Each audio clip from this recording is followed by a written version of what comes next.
Okay, so let's start on today. As I told you earlier, that we will first go over the asymptotic notation, big O notations, omega, and all this, because these are very important to analyze algorithms. These are the tools. Okay, probably you know about it, but let's go over it again. Okay. So let me write one very small and simple program, which is called say matrix addition. Okay.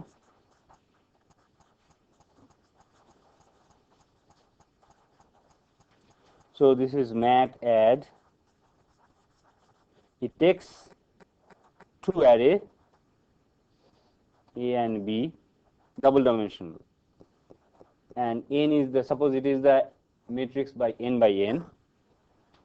Then suppose this is the algorithm for I is equal to 0. It's a very simple algorithm. I don't have to explain what it is doing, and I am writing in a manner which is called the pseudocode. It's like Pascal or C, but not exactly like following all the syntax and everything. But it should be clear to you what I am trying to do. Can you see? Can you see what I am writing? Okay. So Cij is equal to Aij plus Bij. Okay, and that is n for another n for n. Okay, so this is the algorithm for adding two matrices and creating a new matrix C. Okay, so let's see how much time does it take. Okay, now as you know, it all depends on which computer you run this program, and also I have not told you how this for loop is executed within the computer. Okay, so there are many nitty-gritty details which are missing, without which you cannot tell exactly what is the time for this program to run, right? But we are not interested on exact timing, because that's not possible. I don't know on which machine it will run at all, after all. So my motivation is to compare algorithms. The comparison should be independent on the machine.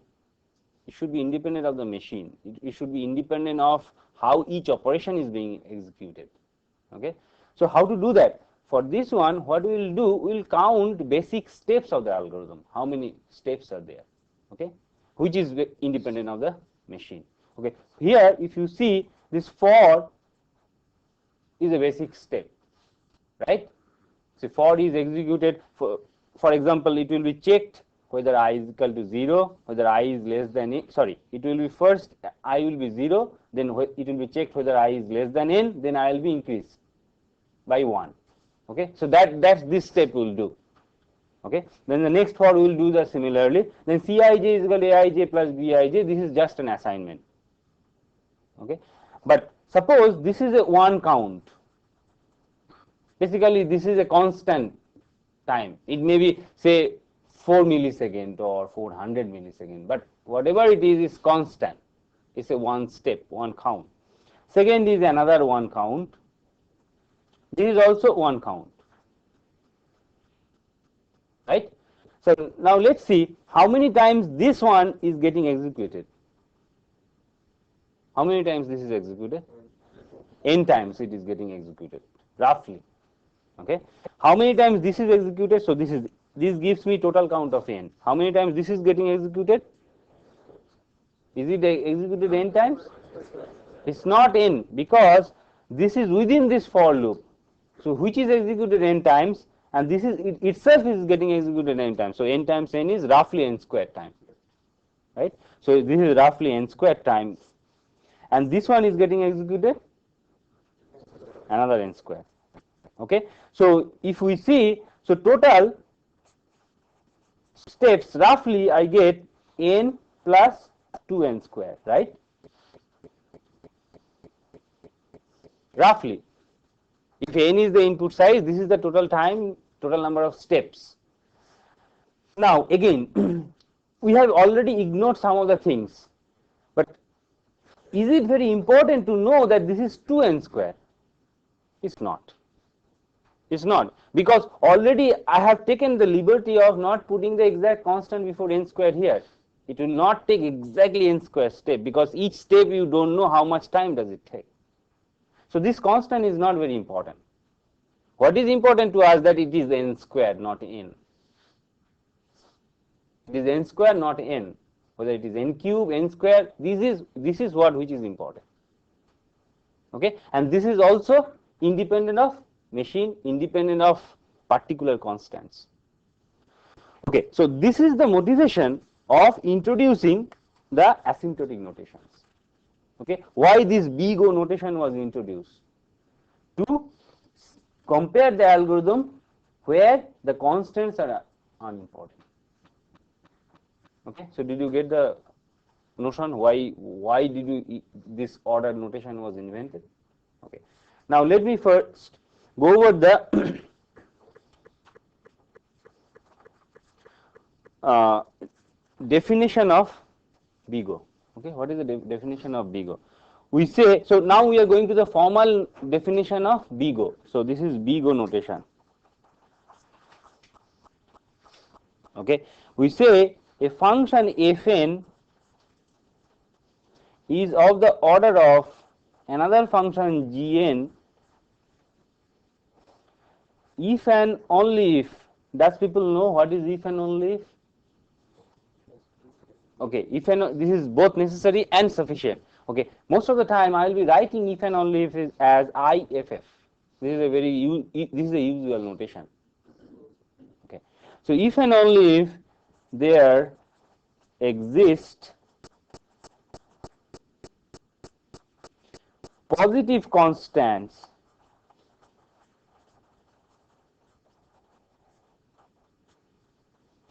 C and n0 such that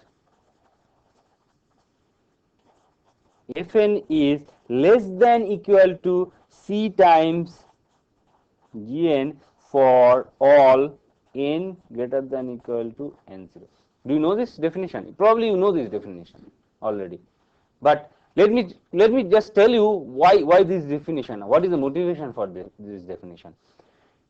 If you have seen here the previous slide, this n plus 2n square, when n is very large, which factor will dominate the value? N square will take over n. If you plot the graph, it will be mostly parabolic.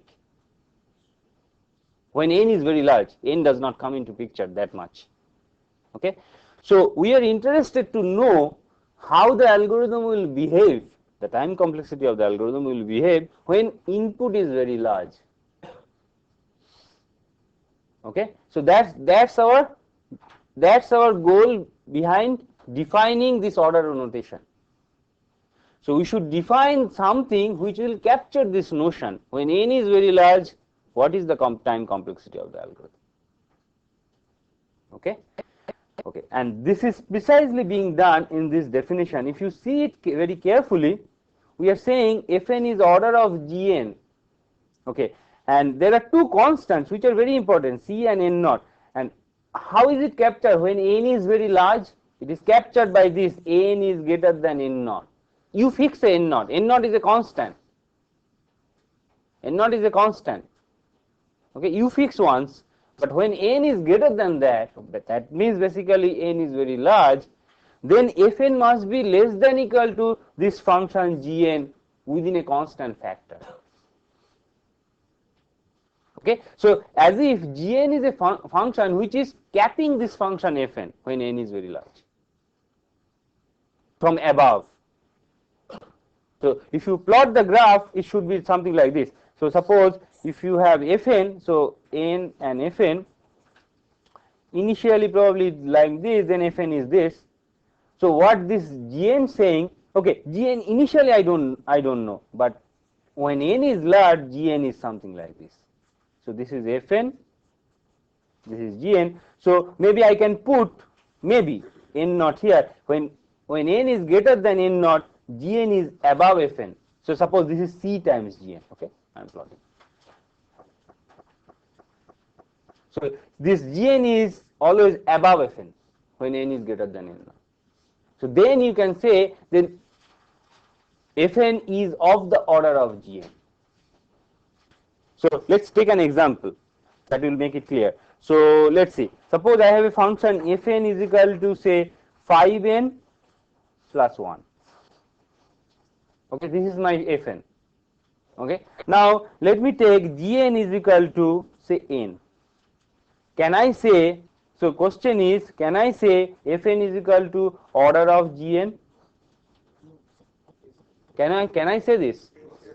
Go back to the definition. What do I have to do? I have to find out two constants, n naught and c, and then we have to prove that Fn is less than equal to c times Gn when n is greater than n naught. Can't we do this here? You can easily do it. How? I can always say Fn is always less than equal to say 6n for n greater than 100. Can't I say this? We can say this, right? So now I have already shown you a constant c. This is c in my definition. A constant 100. This is n naught. So I have given you c. I have given you n naught. So Gn must be this function n. Is it clear to you? Why Fn is equal to order of n now? Any question? Okay. So let us take some more example. So let's take Fn is equal to say 10n square 5n plus 6. Can you tell me what is the order of this? This is order of n square. Can you prove it? How can you prove it? What do you have to do to prove that it is order of n square? We have to find out. No, Gn has been given. Gn is what? Gn is n square. So we have to find out two constants, c and n naught. Okay. So tell me what should be the c and n naught. So show me Fn is less than equal to some c times n square for n greater than equal to some constant n naught. So find out n naught, find out c. So what should be the answer? What is c? 11. Probably 11 is fine. Or the safest one is replace each one of this 10n square, take it as 10n square. But 5n you replace it as 5n square. Because 5n is always less than equal to 5n square for n say greater than equal to 100. Okay. 6 also replace with 6n square. I am being very pessimistic, but it's fine. I have to find out a constant, not the base constant here. Okay, probably this is not the best constant, but I have to find out a constant. Okay, so I can always say Fn is less than equal to 10n square plus 5n square plus 6n square for n greater than equal to, even 1 is fine, right? Greater than equal to 1 is also fine. Okay, so that means this is less than equal to 1521 n square for n greater than 1. So this is my n naught, 21 is my c. So Fn is of the order of n square. Everybody understood? Yes. Sir, here we have chosen Gn as n square, sir. Right. But we have to choose such a G such that. I'm coming to this point. I'm coming to your point. That's a very good question actually. I'm coming to your point. So what his question is, see, instead of choosing, so let's see, in this example, instead of choosing, I could have choosing n square, I could have chosen n cube, right? And this is still valid. By definition, this function Fn is also of the order of n cube, because you can always say Fn is less than equal to 21 n cube for n greater than equal to 1. So by definition Fn is also of the order of n cube. But go back to your ultimate motivation. Why did you invent all this? to know the complexity of the time complexity of the or space complexity of the algorithms. So what should be your goal? To know the best possible asymptotic complexity, the best possible time complexity. Your analysis should be the best possible as much as you can. So definitely n square is better than n cube in this respect here. So if somebody says that this same algorithm is of the order of n square and somebody else says that it is of the order of n cube, which one would you prefer? N square, because that's a better analysis. Okay, and there lies the whole point. Definitely, given a function, you can say this is, and I ask you what is the order of it. Definitely, you can say it is of the order of 2 to the power 2 to the power 2 to the power some power of 2 then to the, then n. You give a very large function, which is true, which is correct. The statement is correct, but it is wrong in the sense that this is not a correct picture at all. Okay, so this is very important. What he has pointed out, that you give the analysis as best as possible, or whatever you can do. Okay, so keep it lower, because this is an upper bound.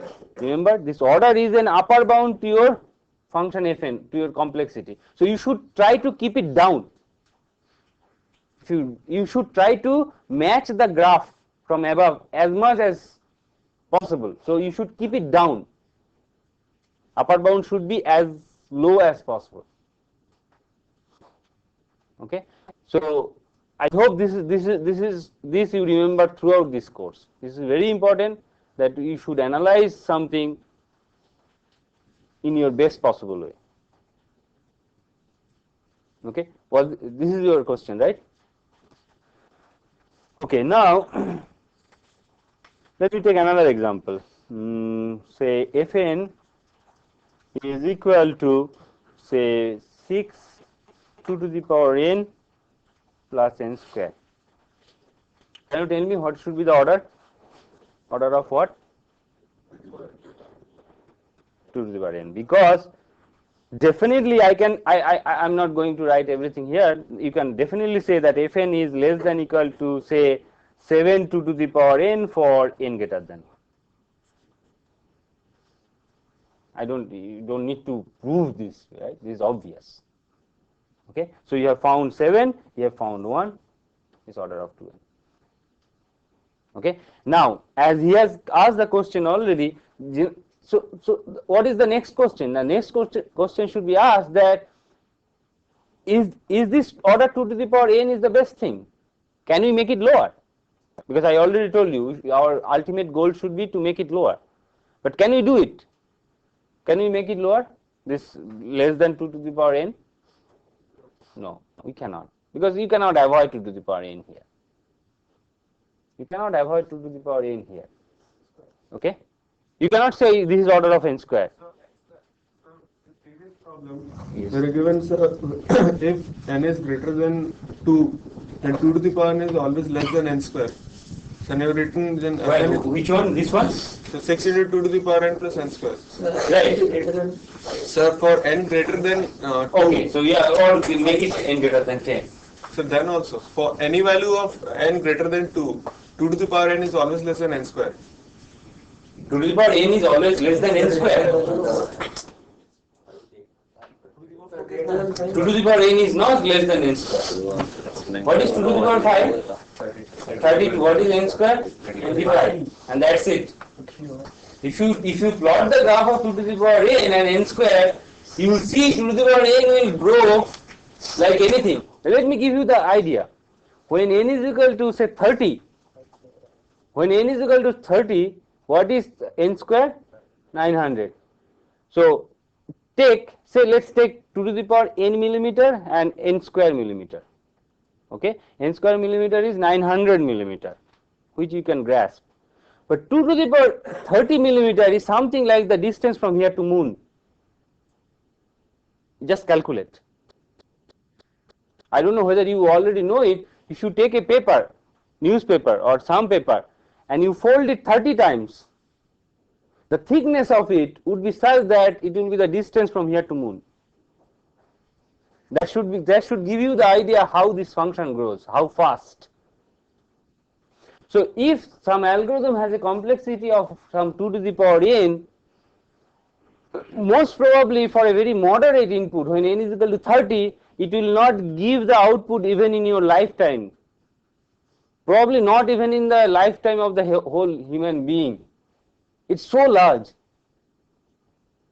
And that's the whole point here. Why should we bother with designing algorithms? You can probably solve a problem in many different ways. You can do it in a naive way, and that naive way probably will give you some algorithm which is very bad, which will have a complexity of 2 to the power n.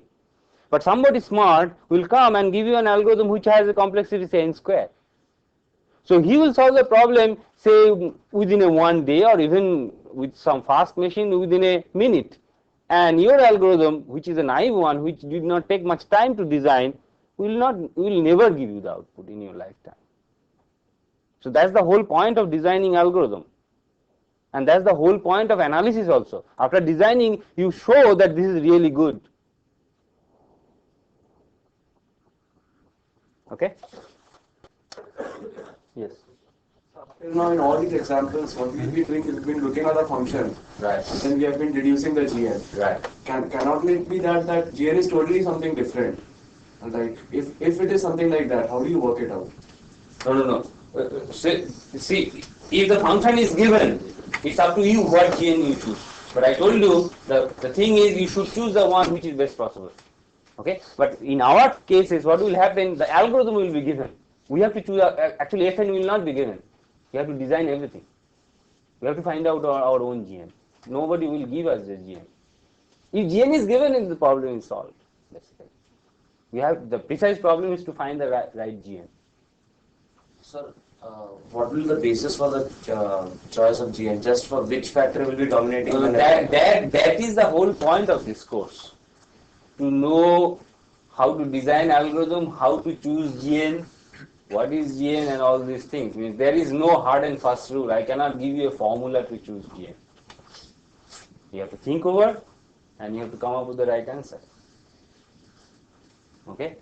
So this is a course where it's something like sometimes it will be a puzzle. You have to really solve the puzzle. There is no hard and fast rule.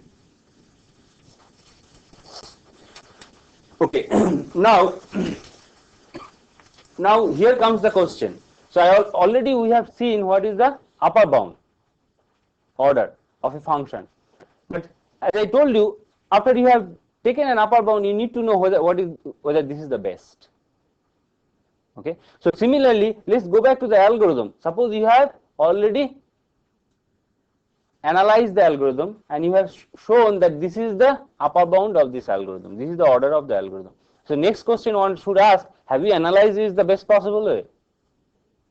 Can I come and say, okay, this analysis was not good, I can analyze it better?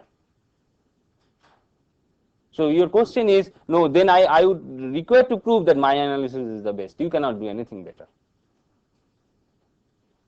Right? Naturally, that should be the next question, means how to do this. So to capture this notion now, what ones do is to define the lower bound. What is the lower bound? You will say that this algorithm will take at least this time. So upper bound was at most this time. It was less than equal to. So suppose if you can say that this algorithm will take, no matter what it is, it will take in the worst case at least this time. In the worst case, mind that we are trying to analyze in the worst case scenario, and nothing can be worse than this. What is the time for that? Okay, for some input probably algorithm will work better, but that's not our botheration here. We are trying to see what is the worst case behavior for some input. Okay, so if you can say that this algorithm will take at least this much of time in the worst case, and I have shown you that this is also at most, then my analysis is the best. Nobody can come and say that I could have analyzed it better. Okay, so there comes the question of lower bound, which is big omega notation. Have you seen this notation? Big omega. Okay, so big omega is again Fn is omega gn if and only if there exist constants C and N naught such that it's the same thing only is Fn is this time greater than equal to C times Gn for n greater than equal to. So this is the change. Previously it was less than equal to, now it is greater than equal to. Okay. Then you say Fn is of the not order of omega Gn. Fn is omega Gn. Okay. So with this, so you write the definition and just see what does it mean. In terms of graph, it means you are trying to find out a Gn which will run below this Fn this time instead of going above. Okay. So have you written this already? Okay. So let me go back to this some previous example. Say this one. So I take the same function. Say Fn is equal to 10n square 5n plus 6. Can I claim that this is omega what? What would you say now, n or n square? Which will you prefer? This is now just the opposite. You will try to do not lowest, the highest one, because now you are trying to do a lower bound. So you should feed your graph from below. So it should be as high as possible. The previous case, it was trying to feed the graph Fn from above. So you are trying to find out as low as possible. So instead of saying omega n, if somebody says this is omega n square, that's a better answer. Definitely this is omega n. You can always say that this Fn is greater than equal to say n for n greater than equal to 100. Definitely that is true. But I can also say this is greater than equal to n square for n greater than 100. That is also true. And which is a better analysis than n now. So this is omega of n square. Because why? Because Fn is greater than equal to n square for say n greater than 100. So I have given you n naught, I have given you constant 1 here. So this should be omega n square.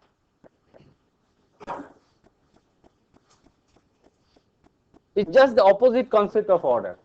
One is upper bound, this is lower bound. Okay, so this is the omega concept. Okay, now we know what is order, we know what is omega. Now comes the notation called the theta notation.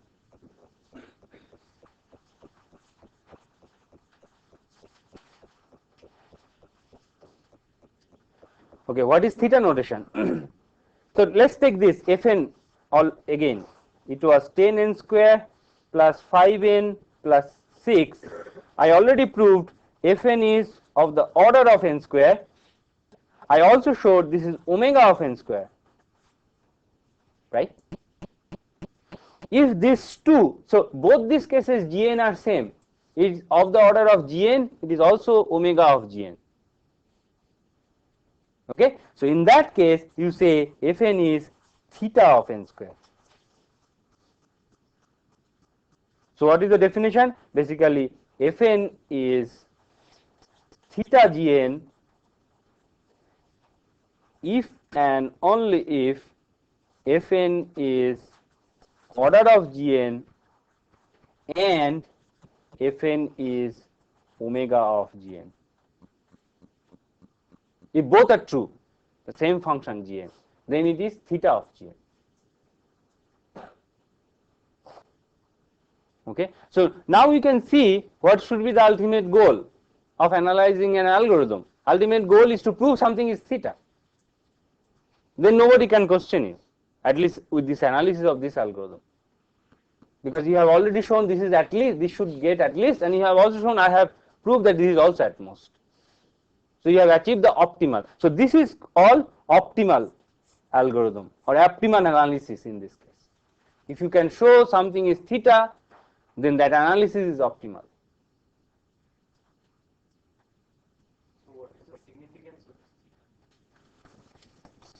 That's what I was explaining all the time. Significance of this theta is that you have shown that this analysis is the best. You have shown that this analysis was the best because you have proved that nobody can improve this analysis anymore. So only if you prove only order, somebody may ask you a question: why it is order of n square? Why not order of n? Now, if you show this is omega of n square, this question is gone. Nobody can ask you. It cannot be reduced to order of n. If you have proved something is omega of n square, you cannot prove that it is order of n then. Okay. Similarly, if you only prove it is omega of n square, somebody will come and ask why not it is omega of n cube then. But then you have already shown, suppose it is order of n square also, nobody can ask you that question. It's a tight analysis, and that's the significance of theta. Any more question on this? This is very important. Before we go into the design analysis of algorithm, this notion you should learn by heart. Because if you have confusion here, the entire course you will have trouble. This is very basic, the analysis part. Okay, and analysis is a very basic thing for designing algorithm, because you would know how good is my algorithm only if you analyze it with respect to time complexity, space complexity, and these are the tools to do this, by which you can see how good is your algorithm. Okay. So there is no such thing as the best possible constants. The constants can remain Yeah. best. Because you don't have any handle on constant. Constants will depend on which machine you are running the program, right? Because each step actually is a lots of steps within the computer. Like even addition of two numbers. In terms of assembly language, what it will take? It will bring from the memory one number. It will bring another number probably from the memory. It will add, keep it in a register. It will move the register to the memory again. You didn't take care of all this. And how each step is taking inside the computer, how many milliseconds, how many microseconds, you didn't take care of it. So what is the point of putting a constant at all there? Okay, and that's the whole point of developing this tool, that we don't bother about the constants. We bother how the algorithm behaves asymptotically. What does it mean asymptotically? When input is very large. In the worst case, how does it behave?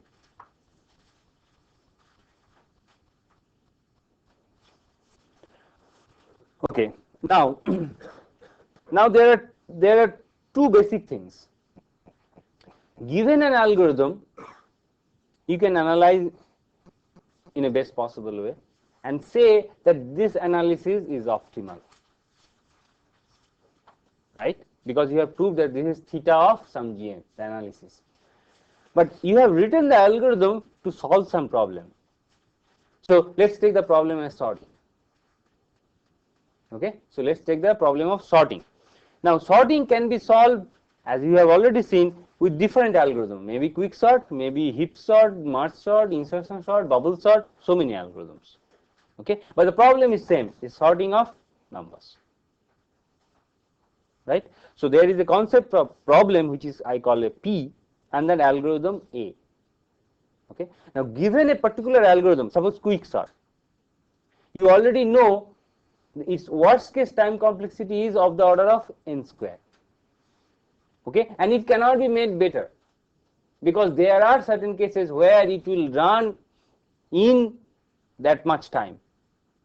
So actually the quick sort algorithm as it is given has a complexity theta of n square. That particular algorithm has theta of n square. Okay, but that does not mean the problem sorting has a lower bound of omega n square, or it has a lower bound of omega n square, because somebody may give another algorithm which may solve it better. Like I give you heap sort. Heap sort is an algorithm which will solve the sorting problem in less time, in log n time. So the problem sorting is not theta of n square. If you give an algorithm A to solve the problem and say that algorithm A runs in order of Gn, what does it? It implies that the problem can be solved in order of Gn, because you have given one method to solve it in order of Gn. But it does not mean that the problem has to have a complexity of omega G, because somebody else may give you another better algorithm until unless you prove it. Okay. So what I am trying to point out, there is a distinction between the best possible way of analyzing one particular algorithm, and there is another notion, what is the best possible way to solve a problem P. What is the best possible way to analyze algorithm A? What is the best possible way to solve P? These are two different notions. Okay. So when we say that the algorithm A has complexity theta n square, algorithm A, that means you have analyzed the algorithm A in the best possible way. But that does not mean you have solved the problem P in the best possible way. For that, you need to prove that the problem P has to take, no matter what algorithm you choose, has to take say omega of n square or omega of some function G. So no matter what algorithm you take, it will always spend at least this much of time. That's a harder problem actually.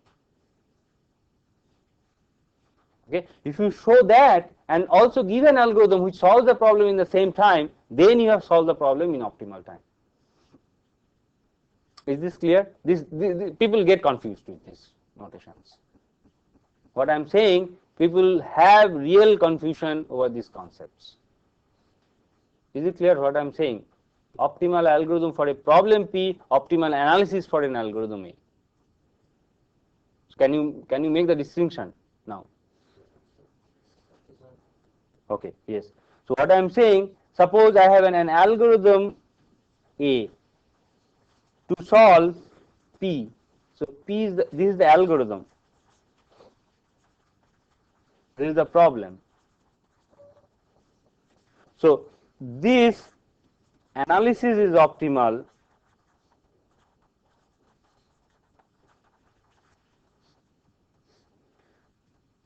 does not mean P is solved optimally.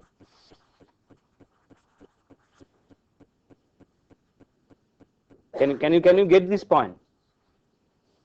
This analysis, what analysis you have done, that is optimal, but that does not mean you have solved the problem P optimally,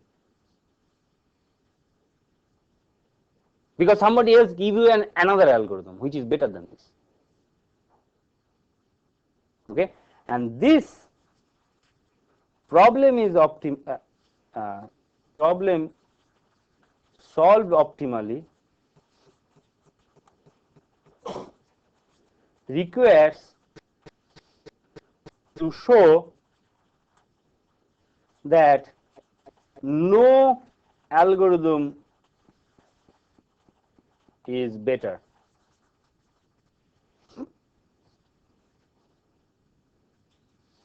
Okay, so make this distinction. Like sorting again.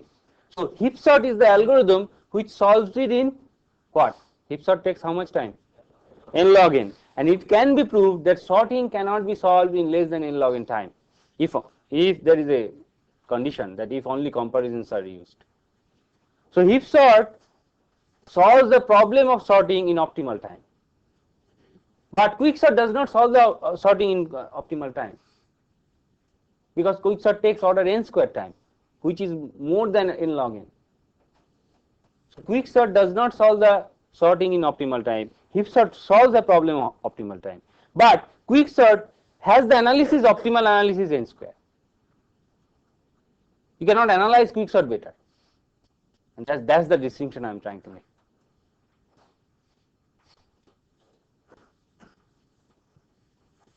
All right.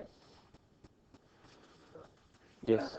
Given any problem, can we decide that this is the optimal way of solving it? Like for sorting. Yeah, right. So then you have to prove this. This is not the question of decision. This is a question of proving things. So if you have to show that sorting cannot be solved more in less than n log n time, you have to show this. You have to prove it. That's not a very easy task. So you have to develop some tools or some way to show that no matter how you design an algorithm, it will not solve it in better time. Okay, then only you can decide. It is not automatic. This requires proof. This requires thinking a lot. Okay, have I answered your question? I don't know who asked. Okay, now let me go over some. Yes, let me go over some of the well-known complexities which we will encounter all the time. Okay, so we'll see like order of n. This is called linear time. Sometimes we will see algorithm order of n square or theta of n square. This is quadratic time. Quadratic time. Order of n cube. Sometimes we will see this cubic.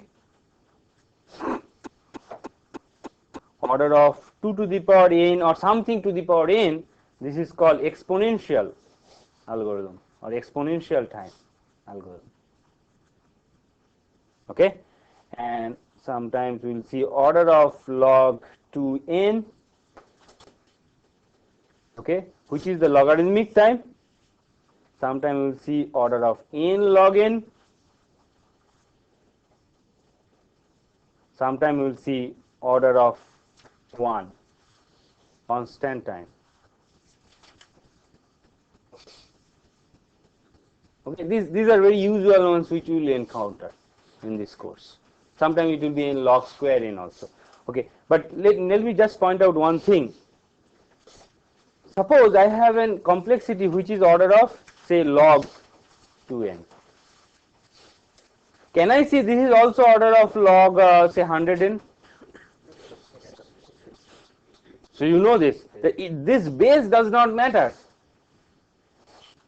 because I can always express log 2n as some constant time of log 100n and vice versa actually with the usual formula. Okay, so since this base does not matter, most of the time we'll say that order of log n. We'll not mention what is the base. It's understood. You take your constant. Most of the time it will be 2, but we will not mention because it does not matter in our notation. So we will say just order of log n. All right. Now just tell me, suppose I have order of n log n and another algorithm order of n plus n square. Which one is better? So this is better, right? Okay, suppose I have a function fn n 2 to the power n and another one say f prime n 6 n square 1 by 100. Which one is better? Same. Same. Both are same. Both are order 2 to the power 2n. Okay. Now think over this. Which one is better? Log 2n 100n. Another f prime n is. Oh, you cannot see it. Fn and f prime n? Very good. Both are same. Because 2 to the power log 2n is n. So don't get deceived by all this. Okay? Sometimes people, you will see something like this. So you should be careful. So both are same. Sir, can there be anything as such? Order of n plus n square. What you have just No. Yeah, I can write this, but actually this means order of n square. Basically, I have taken Gn as n plus n square, but I should not have taken probably. It's order of n square. So if it is something on the order of log of n square, that becomes. That's a very good point. So he is saying, suppose I have log of n square. Can you say this is order of log n? Yes, sir. So log of n to the power some constant is always order of log n.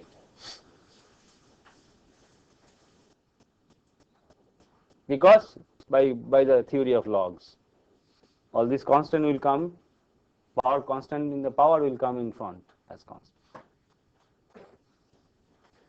Okay, so that's it for the asymptotic analysis. We will have a break and we'll come back to the next one.